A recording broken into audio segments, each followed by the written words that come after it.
Finally आज आपका भाई भी झीले के पास आ ही गया। अस्सलाम वालेकुम, कैसे हैं आप सब लोग। और झीले के पास जाने से पहले मेरी नजर गोल्ड मैन पे पड़ी। बिल्कुल साथ ही झीले की शॉप थी, या फिर झीले की शॉप के सामने गोल्ड मैन और ओल्ड मैन का ठेला था, ये कह लो। खैर इन दोनों को बाद में देखेंगे, पहले हम लोग झीले की तरफ आते हैं। मतलब इतने देसी की डब्बे मैंने कभी किसी होलसेल की दुकान पे नहीं देखे। जितने झीले ने डिस्प्ले में लगाए हुए थे, अब पता नहीं ये बड़े हुए थे कि खाली। खैर झीला भी आया कोई नहीं था, और शॉप पे उनके बड़े भाई थे। बाकी गोल्ड मैन इधर बैठ के रोटी खा रहा था, राकिब ने कैमरा उसके मुंह के आगे कर दिया और फिर उस बेचारे का नवाला उधर ही रुक गया था। खैर फिर हम बैठ के खाने के लिए जगह ढूंढ रहे थे। ऊपर हाउसफुल वाला सीन था तो हम नीचे आए, और नीचे लाइट थोड़ी कम थी लेकिन हैवी फीलिंग आ रही थी। लेकिन फिर हम वापस दोबारा ऊपर के लिए आए, और ऊपर आए तो ये टेबल खाली हो रही थी, और बस फिर हमने इस पे अल्लाह बोल दिया। बाकी थोड़ी देर बाद भाई हमारा ऑर्डर लेके आ गए थे, और आज की डील में कबाब वाला कोई सीन था। और इस हांडी को क्या कहते हैं कमेंट में लाजमी बताना। बाकी इन्होंने अपनी हर हांडी पे मलाई का इस तरह से छट्टा भी लगाया होता है। और ये सालन, रायता और 2 नान 350 रुपए में थे। बाकी नान इनका बिल्कुल सादा होता है, मेरे नसीब में तो थोड़ा सा टेढ़ा मेढ़ा भी आया था। खैर पहले तो बिस्मिल्लाह पढ़ के मैंने इसका लुकमा तोड़ा। बाकी खाने से पहले मैं आपको इसके ऊपर तैरता हुआ देसी घी दिखाना चाह रहा था। खैर फिर बिस्मिल्लाह पढ़ के मैंने इसका पहला नवाला अपने मुंह में डाला। बाकी पता जितना झीला फेमस है उतना ही ज्यादा पिछले दिनों से बदनाम भी हो रहा है। नहीं मतलब राबिया तक कह के गई है कि नहीं मजा नहीं आया। वो लहदा बात है, जब वो पहली दफा आई थी तो उन्होंने बथेरी तारीफें की थी। अब मैं अपना बताऊं तो यार जिस लेवल की झीले की हाइप बनी हुई है ना, ये उस तरह मजे का तो नहीं था, लेकिन नो डाउट कि इसका जायका अच्छा था। और अगर इनके रायते की बात करूं तो इनका रायता थिक भी बहुत था, और इसका जायका भी काफी अच्छा था।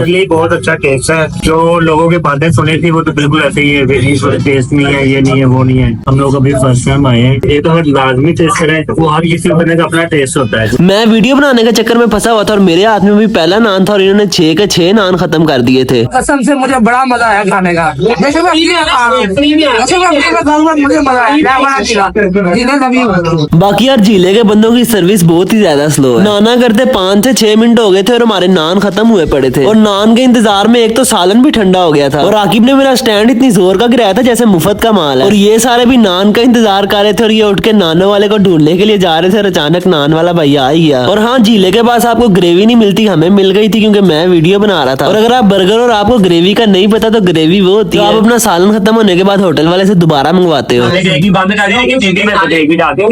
और इन भाई ने हमारे साथ एक और मोहब्बत की थी कि हमें रायता भी एक्स्ट्रा ला दिया था। और झीले की मुझे 2 बातें सबसे ज्यादा अच्छी लगी। एक तो उसने मिट्टी का बर्तन रखा हुआ था, और दूसरा उसने मनुष्यों का बाइकाट किया हुआ था। और मैं जाने लगा था तो मेरी मुलाकात आशिर से भी हुई थी, और इन्होंने मेरा हैवी वाला काटा कर दिया था। और कांटे वाली बात मैं आपको ओल्ड मैन और गोल्ड मैन वाले व्लॉग में बता दूंगा। इस व्लॉग को इधर एंड करते हैं, मिलते हैं किसी अगले व्लॉग में, तब तक के लिए अल्लाह हाफिज।